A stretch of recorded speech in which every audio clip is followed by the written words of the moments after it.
Driver Shankar Goud ఆత్మహత్య బాధాకరమన్నారు కేంద్ర మంత్రి బండి సంజయ్. ఆర్టీసీని ప్రభుత్వంలో విలీనం చేస్తామని కాంగ్రెస్ ఎన్నికల ముందు హామీ ఇచ్చిందని అన్నారు. ఆర్టీసీ కార్మికులను ప్రభుత్వం బెదిరిస్తోందని అన్నారు. ఆర్టీసీ కార్మికుడు డ్రైవర్ మొన్న ఆత్మహత్య ప్రయత్నం చేసుకోవడం, నేను అర్ధరాత్రి చనిపోవడం నన్ను తీవ్ర ఆందోళనకు దిగ్భ్రాంతికి గురి చేసింది. ఇది చాలా దారుణమైనటువంటి సంఘటన, ఘోరమైన సంఘటన. తెలంగాణ సమాజం అంతా కూడా ఇవాళ బాధపడుతున్నారు. ఇవాళ ఇన్ని వేల మంది కార్మికుల కోసము ఇవాళ శంకర్ గౌడ్ వాళ్ళ బలిదానం అయిపోయాడు. దానికి ఇది ఆత్మహత్య కాదు, రాష్ట్ర ప్రభుత్వము నిర్లక్ష్యంగా వివరించడం వలన ఆయన ఆత్మహత్య చేసుకుంటే ఇది రాష్ట్ర ప్రభుత్వం చేసిన హత్యగా ఇలా భారతీయ జనతా పార్టీ భావిస్తున్నది. ఇలా వాళ్ళ సమస్యల కోసం ఆందోళన చేసినప్పుడు వాళ్ళని పిలిచి చర్చలో పిలిచి వాళ్ళని ఒప్పించి మెప్పించి సంధాయించిన ప్రభుత్వము దాన్ని భిన్నంగా గత ప్రభుత్వం ఏ విధంగా చేసిందో వార్నింగ్లు ఇచ్చి బెదిరించే ప్రయత్నం చేయడం ఇంతకంటే మూర్ఖత్వం ఇంకోటి కాదు. ఇలా 39,000 మంది కార్మికులు ఇలా సమ్మెలో పాల్గొంటున్నారు. దాదాపు 10,000 బస్సులు ఆగిపోయినాయి. ప్రతిరోజు 60 లక్షల మంది పేద ప్రయాణికులు ఇబ్బంది పడుతున్నారు ఈ సమ్మె వల్ల. ఈ రాష్ట్ర ప్రభుత్వానికి వేరే విషయంలో శ్రద్ధ ఉంటుంది, కానీ ఇంత పెద్ద సమ్మె జరుగుతున్నది అన్నటువంటి సోయి రాష్ట్ర ప్రభుత్వానికి లేదు. పాపం వాళ్ళ పరిస్థితి ఏంటంటే ఆర్టీసీ కార్మికులు ఉద్యోగంలో ఉన్నంతసేపు మాత్రం ఉద్యోగం వస్తుంది.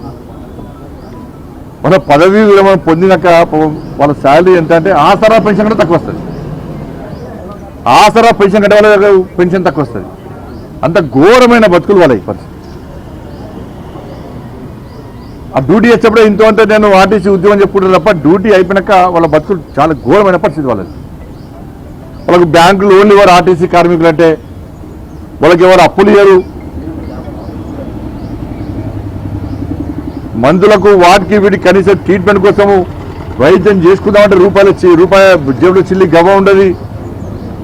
పెన్షన్ వచ్చినాక అప్పులు తెచ్చినాక పైసలు పోతాయి. అంత దుర్భరమైనటువంటి జీవితం ఇవాళ ఆర్టీసీ కార్మికులు గడుపుతున్నారు. ఇవాళ గత ప్రభుత్వం ఇదే చేసింది. 52 రోజుల పాటు గత ప్రభుత్వ హయాంలో సమ్మె చేస్తే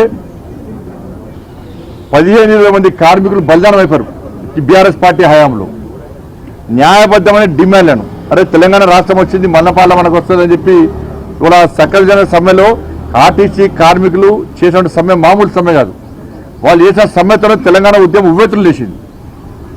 52 రోజుల పాటు సమ్మె చేస్తే గతంలో ప్రభుత్వం ఇస్మా ప్రయోగించింది. సమ్మె చేస్తే 6 రోజులు డిస్మిస్ చేస్తామని చెప్పన్నారు. పోలీస్ కేసులు పెట్టింది. అనేక మంది అనారోగ్యంతో చనిపోయారు, ఆత్మహత్యలు చేసుకున్నారు. అయినా ప్రభుత్వం కనికరించలే బీఆర్ఎస్ పార్టీ ప్రభుత్వం. ఆ రోజు కరీంనగర్లో భారతీయ జనతా పార్టీ బాబు ఆత్మహత్య తర్వాత భారతీయ జనతా పార్టీ చేసినటువంటి యుద్ధము మీరు అందరూ చూశారు. కరీంనగర్ మీడియా మీరు అందరూ చూశారు. తెలంగాణ సమాజం చూపెట్టారు. జైలుకైనా మేము ఆర్టీసీ కార్మికుల కోసం యుద్ధం చేసి జైలుకైనా నాతో పాటు మా కార్యకర్తలు నాకు జైలుకి వచ్చారు. ఆ రోజు అంత పెద్ద యుద్ధం చేస్తాం మేము. దాంతోనే ప్రభుత్వం దిగొచ్చింది. ఆ రోజు ఆ ప్రభుత్వం బీఆర్ఎస్ పార్టీ ప్రభుత్వంలో ఇంతమంది బలిదానం అయిపోయామని చెప్పి ఇలా కాంగ్రెస్ పార్టీకి ఓటేస్తే వాళ్ళ మేనిఫెస్టోలో 28వ పేజీ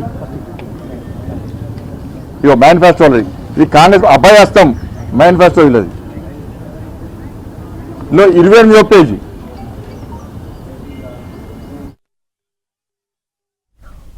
ఆర్టీసీ సమ్మె నేపథ్యంలో ప్రస్తుతం జూబ్లీ బస్ స్టేషన్ నుంచి పూర్తి సమాచారం మా ప్రతినిధి ప్రవీణ్ అందించడానికి సిద్ధంగా ఉన్నారు. ప్రవీణ్,